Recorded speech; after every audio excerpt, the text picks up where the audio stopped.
Hi friends, তো সকালবেলা দেখো বাড়ির সব কাজকর্ম কমপ্লিট হয়ে গিয়েছে আর এখন এসে গেছি রান্নাঘরে। তো রান্নাবান্না করব।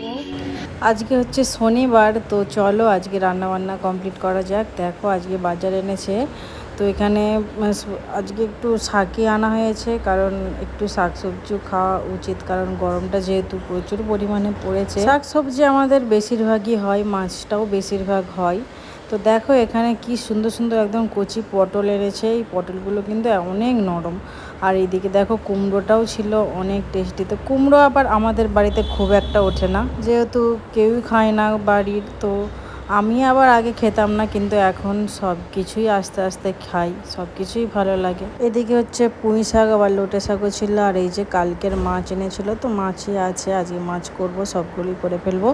ছেলে আবার বললো মা খিদে পেয়েছে, তো কালকে একটু পান্তা ভাত ছিল, বললাম খাবি, বললো হ্যাঁ খাবো, তাহলে মাছ ভেজে দাও। তো দেখো এখন মাছ ভাজা করে ছেলেকে পান্তা ভাত দেবো।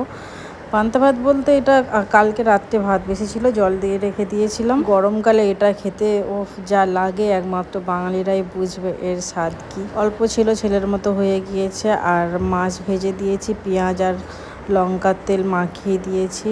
আর পান্তা ভাত খুব একটা আমাদের বাড়িতে হয় না, ভাত একদম মাপেরই নেওয়া হয় যাতে সবারই হয়ে যায়, কিন্তু কালকে একটু রেখে দিয়েছি। আর গরমকালে খেতে তো ভালোই লাগে। আর এইদিকে দেখো আমি সবজি সব কেটে নিয়েছি, আলু, কুমড়ো, আজকে বেগুনটা নেই, বেগুন ছাড়া আমি আবার সবজি মানে চচ্চড়ি করতে একদম আমার ভালো লাগে না।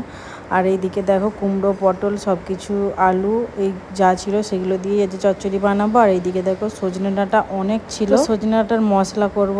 আর এইদিকে দেখো এটা হচ্ছে লোটে শাকের চচ্চড়ি হয়ে গিয়েছে। আর এইদিকে ডাঁটা আর মাছ দিয়ে আম দিয়ে আজকে ঝোল হয়েছে। চলো বাই বাই।